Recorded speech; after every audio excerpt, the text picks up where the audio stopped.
sombrero at bowler nitong si Atty. Vic Rodriguez. At pag nagkataon, kung natanggap na natin yung ibang mga sombrero ng ibang mga kandidatong sinusuportahan natin, baka maipasabay ko na rin ho yung mga yan. Huwag ho kayo mag-alala. Sa CPP, ako na hong bahala dyan, mga kababayan. Ha? Rekta na ho tayo dito kay mga Lods, tapos punta ho tayo dito kay Ate Claire. Oh. Dito ho tayo, mga Lods tayo, mga Lods. Game. Grabe itong administrasyon ngayon. Kasi alam niyo mga Lods, ginagawa nilang tama ang mali. Example, yung sa PhilHealth. 'Di ba? Mali naman talagang gamitin mo yun sa ibang purpose.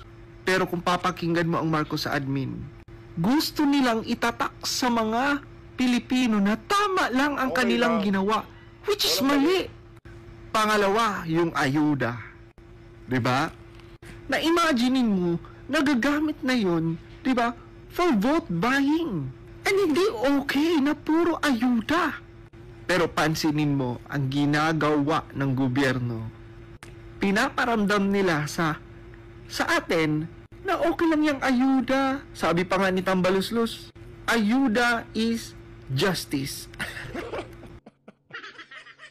Matindi talagang bumalabag to si Mr. Real Talker, no? Mga short form kasi yung video niya, dapat gumawa na ho siya ng mahabaan, yung tipong isang buong paksa, yung tipong mga 30 minutes siyang magsasalita para hindi nabibitin yung mga kababayan natin. Mr. Real Talker, karirin mo na kasi. Inuunti-unti mo pa eh. Ano ka na, punta ka na sa YT para talagang mas maraming bumabalagbag dito sa mga ano na to, mga tambaluslus na to. No? 'Di ba? Pero kung iisipin mong mabuti, hindi nakakatulong ang palaging pangmumudmud ng ayuda sa bansa natin. Tapos nagagamit pa ng mga politiko. 'Di ba? Nagagamit pa nila. Na yung iba nga dyan, bago ibigay ang ayuda, kailangan andyan pa yung appearance nila, kaya laki-laki ng mga mukha nila sa tarpaulin nila, tsaka nila ibigay ang ayuda. O, di ba? Yun lang. Tama ba yun? Mali! Mali yun. Mali ho yun. Kaya kung kayo ho, isa ho kayo sa benepisyaryo ng mga naturang ayuda na yan, pagka tinanggap nyo ho yung mga, ano na yan, yung mga ayuda, at nagpakilala sa inyo itong mga kandidato na to, sinasabi nila, galing kay ano yan ha, napasama ka dahil isinama ka sa listahan nitong si ganito, nitong si ganyan. Kung sino yung mga individual na nagsama sa inyo sa listahan, kung sino man yung mga yan, sa bagay, no? Ang problema ko kasi dito talaga, sistema sa totoo lang. Pagka nanalo yung kalaban nila, next election, yun naman hong gagawin niya, ikakapitalize niya yung ayudang ipinamimigay ng pamahalaan para siya ay mahalal sa politika. Yun, doon ho talaga nag-stand out itong mga Duterte na to. Wala ho silang kaartehan na gano'n na ilagay sa tarpaulin, ipangalandakan na sila may gawa niya. Kaya ho sila minahal ng sambayan ng Pilipino. Kaya sa mga, mga upcoming public servant, yung mga mananalo, yung mga kababayan nating umakandidato sa 2025 midterm election. Gayahin nyo yung ipinakitang halimbawa nitong si dating Pangulong Rodrigo Duterte. Pagka merong proyektong barangay o ang munisipalidad, ang probinsya, huwag nyo na hong ibalandra yung pangmumura nyo sa mga... Alam naman ho kasi mararamdaman niya ng inyong mga constituent kung nagtatrabaho kayo. Hindi nyo kailangang ipamukha sa kanilang dapat sa lahat ng ano nila, sa pagkasilip nila sa bintana nila, nakikita nila yung mga pagmumukha. Huwag kung ganun. Ano ho yun, kumbaga, lumang politika na yun. Matatalino na hong mga botante, hindi nyo na basta-basta mabibili sa ganung pambobola. Kasi hindi naman nila pera yun eh. Pangatlo, yung mga blanco sa BICAM, sino kaya nag-fill in nun? Diba? Mali yun eh. Bakit pepirmahan? Diba? Kumbaga, bakit aaprubahan blanco pala? Pagdating dun sa GAA, kompleto na. Ang tanong, sino ang nag-fill in? Pero, pansinin mo, hindi nila tayo sinasagot. Diba?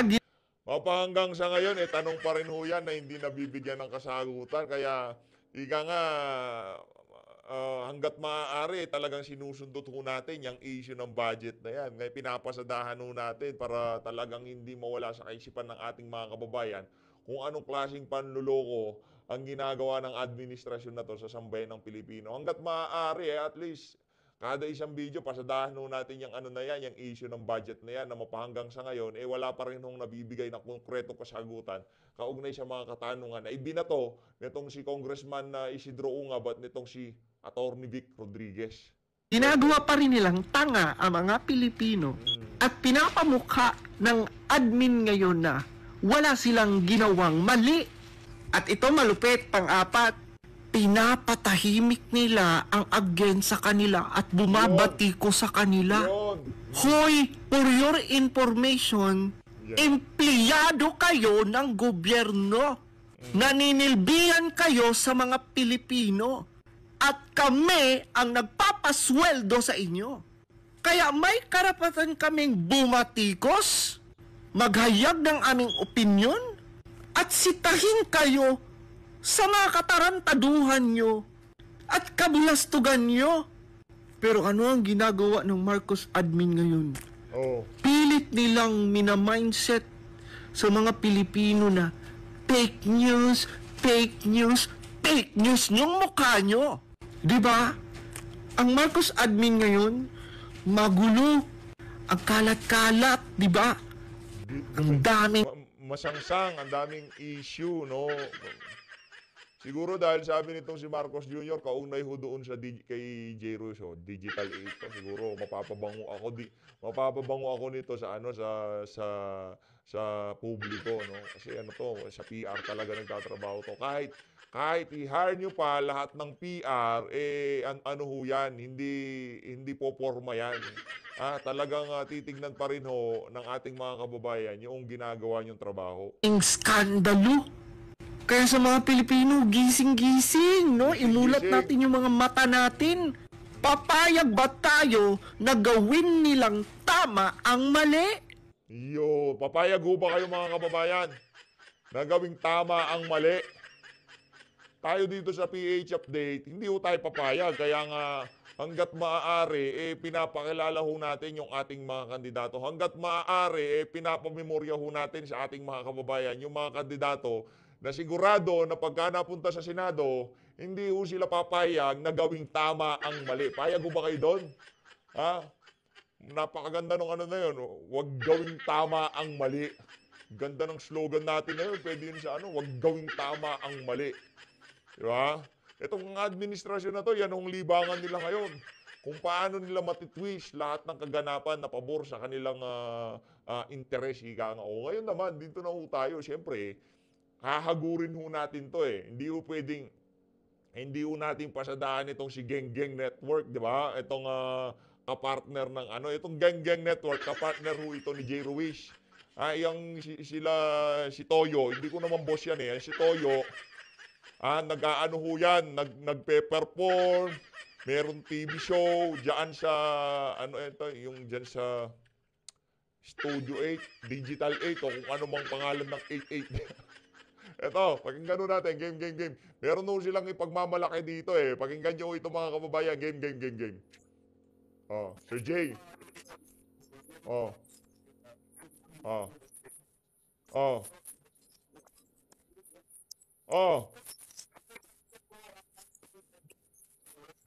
Oh.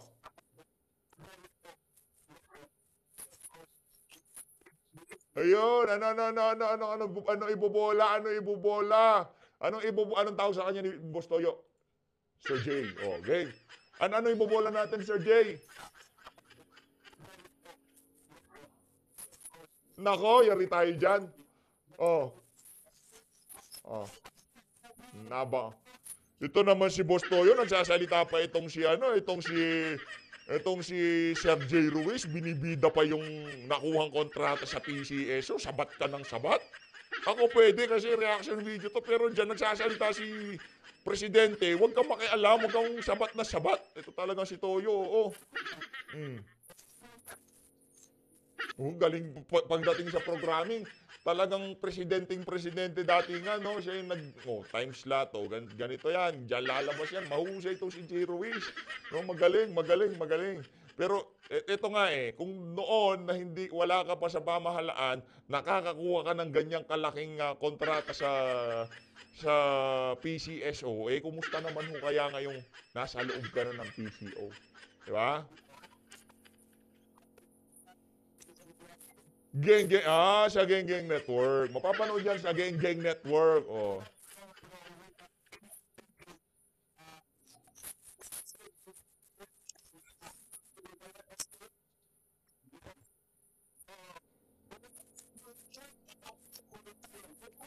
Pero hindi biro ho yung 206 million pesos tumataginting.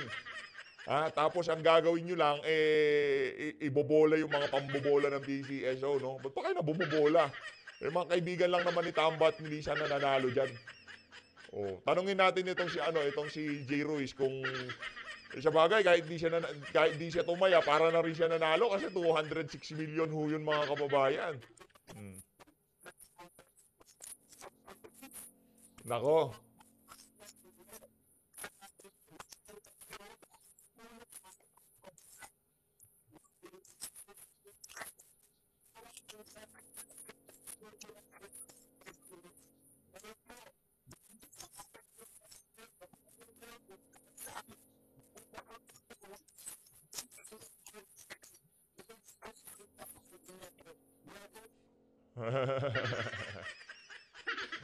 Hindi ganun gumagana yon.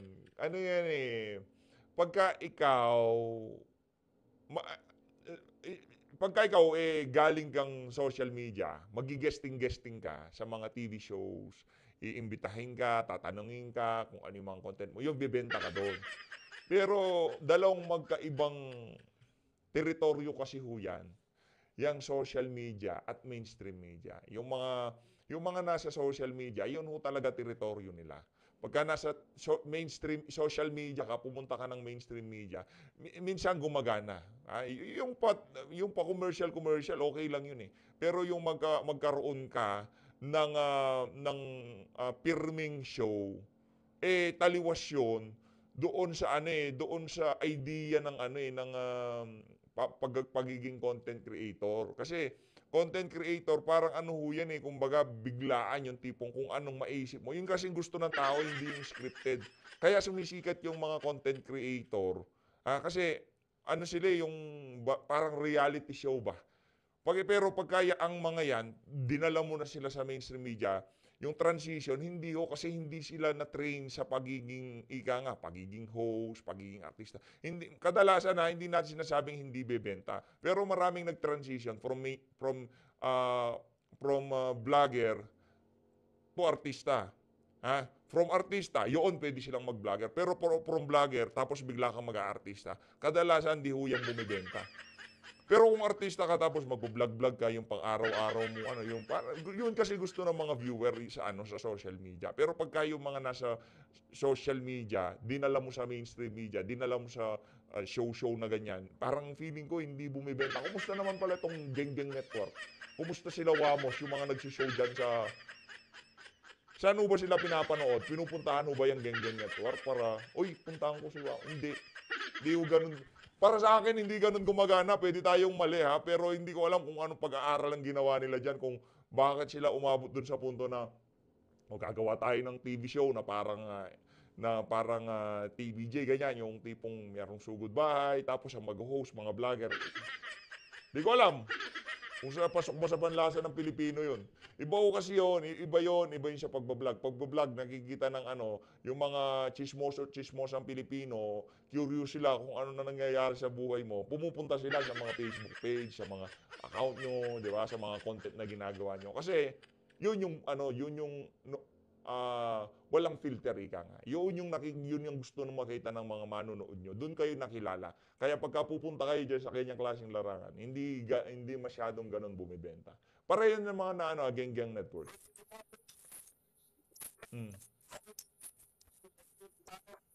Pwede ba PH update dyan?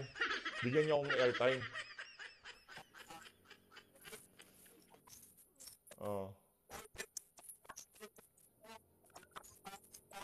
Ito bang content na to? J. Ruiz, napapakinabangan to ng tao kasi pinag-uusapan namin yung mga masasangsang na amoy dyan sa... Bigyan mo akong airtime dyan. Okay lang. O kaya gawin mo na lang, i-upload mo na lang tong video ko dyan. Okay lang.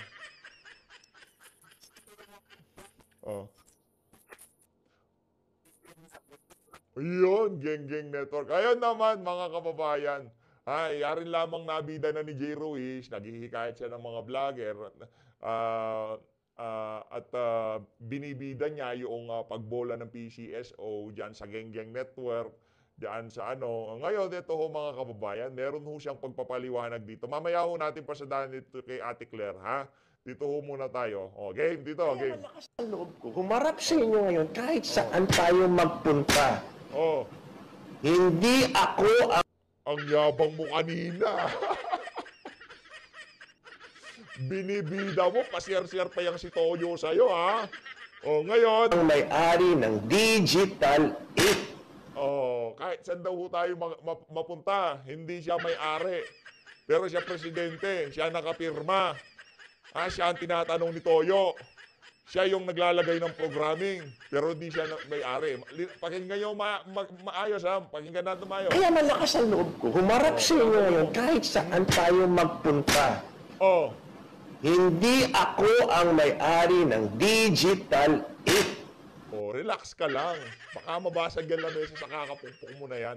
Kalma ka lang. Lalabas naman ng katotohanan kung sino talaga may-ari. Kalma ka lang. Wala akong kinitang 200 million. Wala naman sinasabing... Wala. Hindi naman kami nagsasabi niyan. Yung mga dokumento. Na meron nakuhang kontrata ang Digital 8 sa PCSO worth 206 million pesos. Ngayon, yung mga alingas-ngas na naglalabasan at di umano, base dito kay Ate Claire, nagdadivest ka na. Ngayon, I'm on the defensive side dahil sa fake news. Teka. Walang fake news dito. Pinapakinggan lang yung pagsasalita mo, ha. Yung timeline, inaayos natin dito. Mula noong naguhuntahan kayong dalawa nitong si Toyo, kung sino mga magpapalabas dyan sa Geng Network na yan. Siyempre, di ba? Bobola dyan sa Geng Network. Di ba? Pinapakita pa lang natin dito. Mamaya tayo pupunta kay Ate Claire.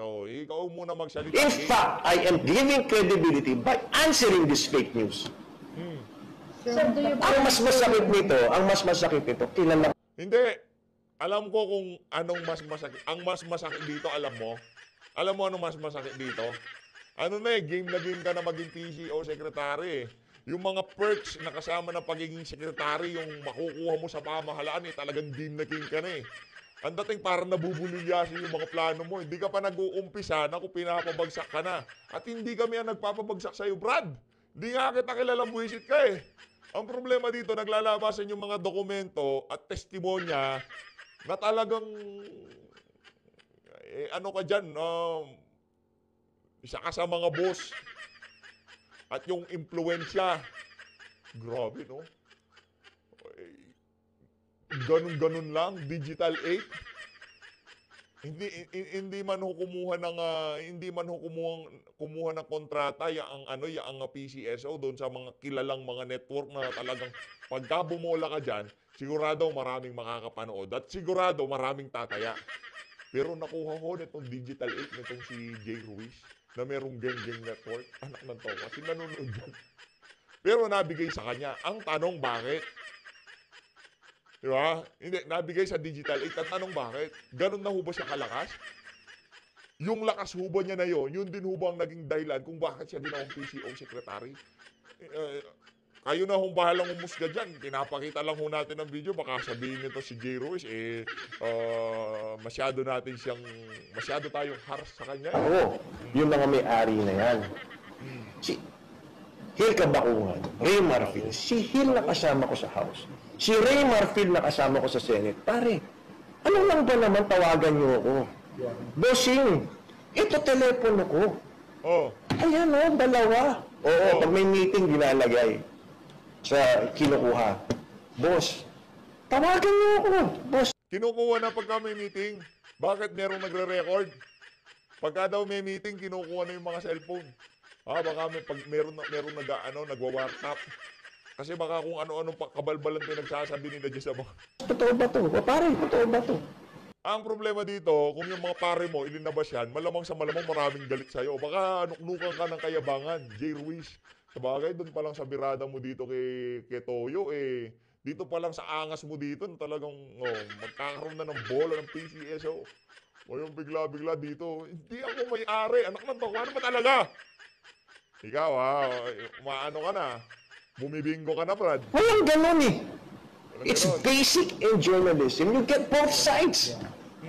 Saan ang balance doon? Where's the fairness in this? Ito yung fairness. Paparinig ko sa yung fairness, ha. Ito yung fairness, J. Ruiz. Kalma ka lang. Huwag ka masyado. Baka tumas ng high blood mo. Kalma ka lang, ha. Ito ang fairness dito sa istorya na to. Ang magbibigay sa'yo ng hustisya, ang magbibigay sa'yo ng hustisya, walang iba, kundi ito si Atching Claire. Atching Claire! Atching Claire! Ito na si Atching Claire. Papasok ka na, Atching Claire, ha. Ready ka. In 3, 2, 1, Naaayon pasok. sa batas. Mm. Kung meron pong conflict of interest, na ngayon na siya ay na-appoint as secretary ng PCO, talagang dapat matanggal po yung conflict of interest, kaya kailangan niya pong mag-divest. Kung naman po ang mga naging negosyo niya ay hindi pa po siya na-appoint. Teka lang. Hindi naman siya may-ari. Anong idadivest niya? Hindi nga. Ikaw ang may kasera.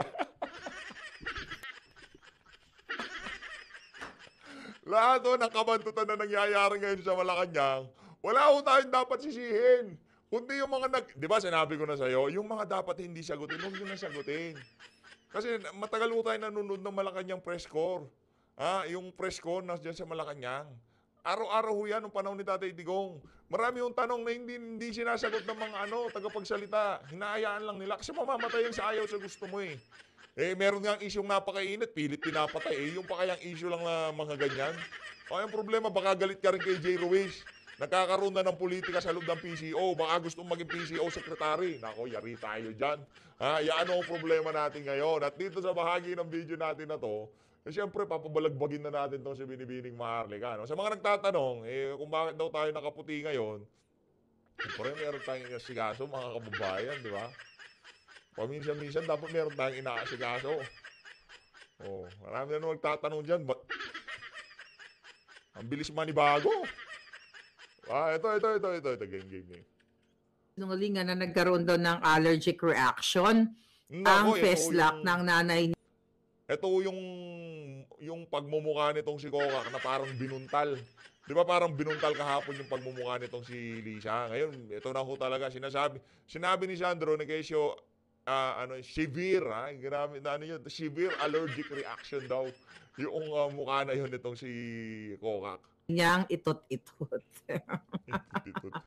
Ang nanay niya gustong bumukangkang na nag-aantay na biyakin ni John Vic. Alright? Nako! Ikaw, grabe naman yan. Crush ba ni Kokak yan si John Vic? Gusto niya po magpasibak kay John Vic, madam? Ito lang narinig ko. Ano ba ibig sabihin na sibak? Yung kahoy, sisibakin. Ganon? Anak ng toko. Yan si John Vic, baka kaya ginawang DILG secretary yan dahil malakas siya kay Kokak. Mayat maya gusto niya nakikita pagka merong cabinet meeting nandiyan ba si John Vic? Papatuslok ko yung mukha ko. Ayun. Hindi ako naniniwala. Feeling ko nasa obrahan yan. Noong pababa siya sa Malacanang, nadulas yung yung palaka. Ayun. Parang binuntalang mukha. Ganun nung nangyari diyan. Wag kayo maniwala ko, di naman kaya nag-agawan niya mag-asawa na yan kung sino ang babanat doon sa huling pulburon. Nagkakahiyaan nung kinuha na ng isa, medyo hindi pa pala solve yung isa. Inablot niya. Siniko niya to si palaka. Ba't ang bagal ng internet ko ngayon? Anong nangyayari kay Anong nangyayari dito? Ang bilis nito Teka lang, ayusin natin. Yung. Hindi naman natin tawag dito? Hindi naman natin intention na, biyakin yung kipay ni Lisa Tanas. So, sa mga kapapasok lang at nakakanood, pakinggan muna natin uli. Wala akong hinahanap ko Nakita niyo ba yung statement mismo ni Sandro, yung kanyang kasinungalingan tungkol sa allergy ng kanyang nanay daw, allergy sa formalin. Pakinggan nga muna natin uli. May nakita ba kayong buo nito? Nahanap ko kanina after natin mag-vlog Ito, pakinggan natin. The First Lady woke up this morning. She had a very adverse allergic reaction. So She looks like she got into a fight with Manny Pacquiao. So, TikTok lang, short tayo nakita natin, ha? Okay? So, nagkaroon doon ng adverse effect ang FESLAC ni Lisa Tanas at nagkaroon nga daw ng allergic reaction. Kaya kanina, natanong ko sa inyo, yung mga doctors and nurses here, na may idea o may, hindi may idea, may alam talaga, knowledgeable pagdating dito sa allergic reaction o kung ano yung allergens ba na tumama sa kanya.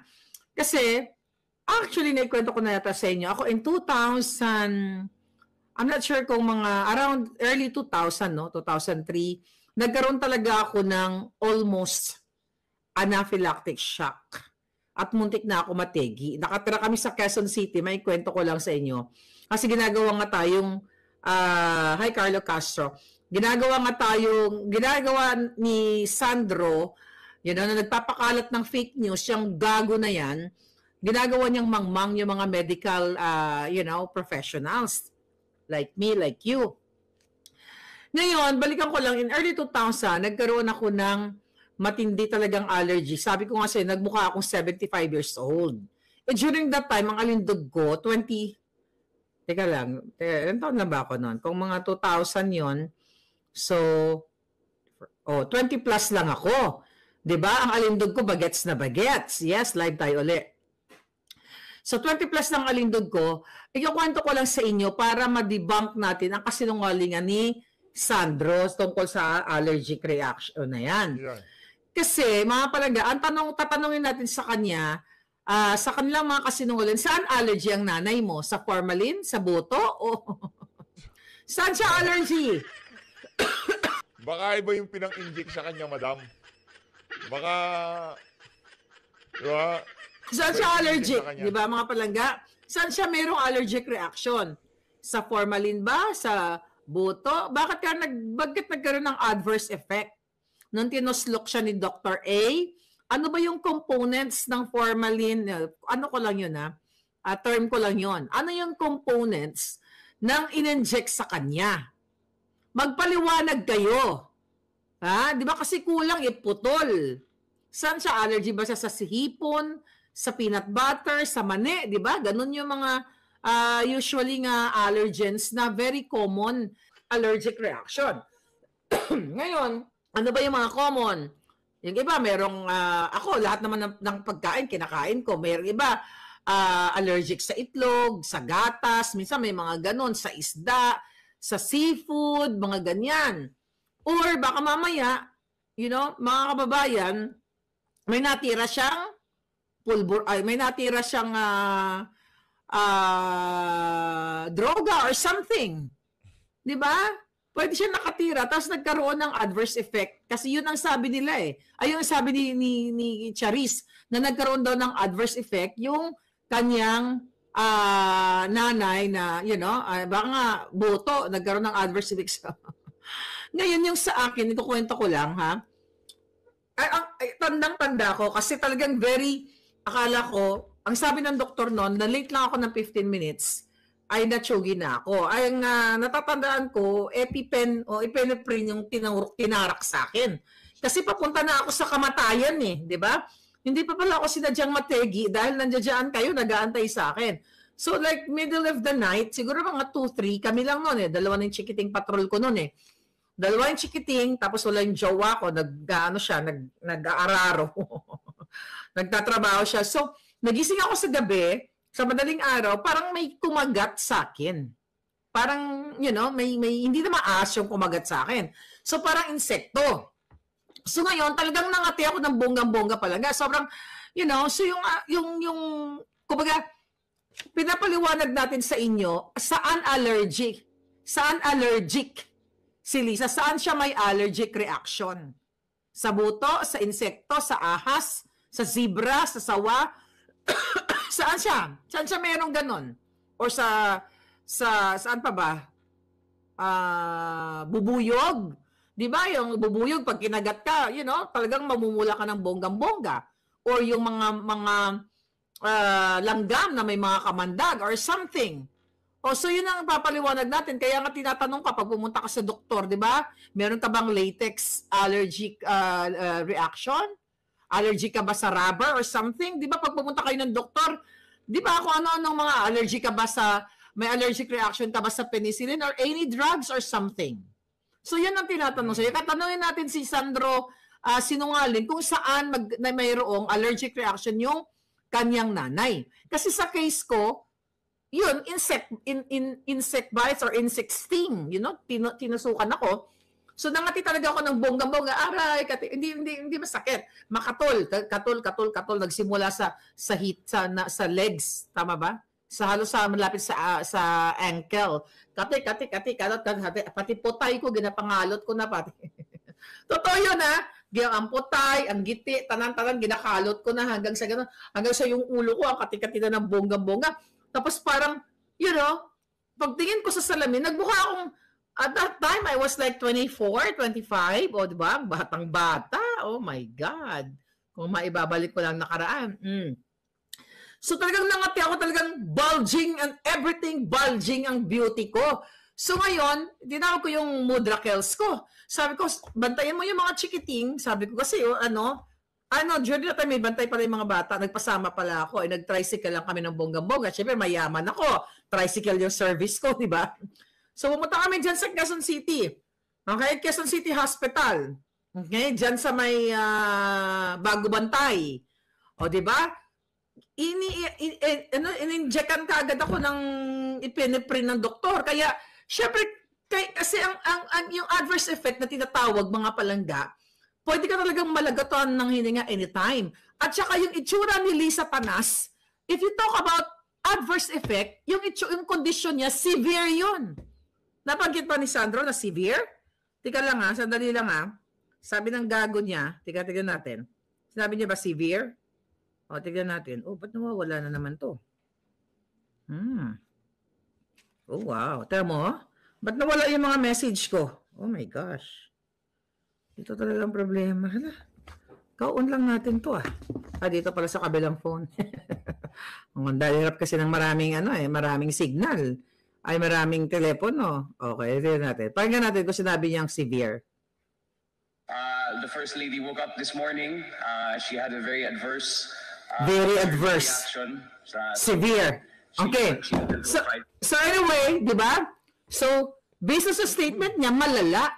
So kung meron siyang malala, mga palangga, hindi malala na adverse effect na sinasabi niya o na allergic reaction, dapat wala siya dun sa event na yun. Correct. Kasi bulging na yung pagmumukha niya yung mata niya and everything. So yan ay delikado na yun, mga palangga, at pwede siyang mategi.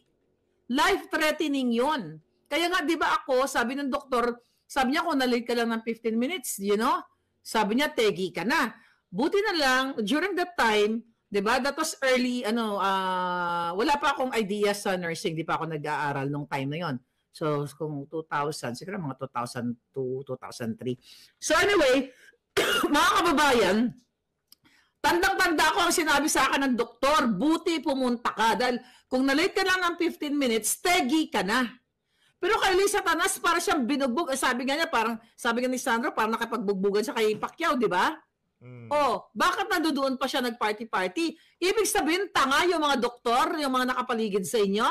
Yung Malacanang mga doktor sa Malacanang, yung mga nurses ninyo na binabayaran, ibig sabihin walang alam na life-threatening condition ang nangyayari sa nanay mo kung meron siyang allergic reaction to whatever, to boto, to formalin, to bee sting, or insecto, or chemical, or whatever, food and everything, airborne, whatsoever. Ginagawa niyong mangmang. Kaya ngayon gusto niyong i-regulate ang social media, katulad sa akin, yung nga best ko. Kasi nakaka-counter yung mga kabaliwan ninyo. Ikaw, Sandro. Oh, di ba? May tinawagan kang kaibigan mo. I don't know kung kaibigan mo o jowa mo na, kasi may jowa yung girl lalo na artistang sikat-sikatan ngayon. Na malamanhika. Nako, malamanhika. Di ba? Na nahuli Malamanhika. sa Singapore na nagpupulburon. Manahimik ka nga, Jutang Ginemes ka. Yun na natin pangalanan yung mukhang manika. Kasi nga, you know, wala namang kanalaman sa politika. Pero di ba, tangina mo, Gago Ano kasi. manika sa ano, yung mga ano, yung barbidal, ganun ba? Mukhang barbidal?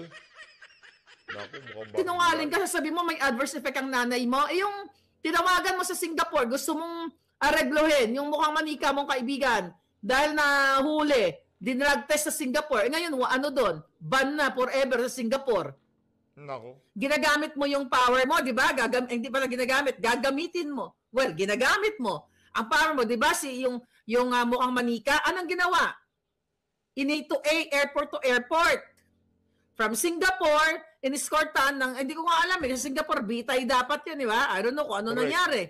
So, Bitay hindi yun. na nakalusot yung mukhang manika.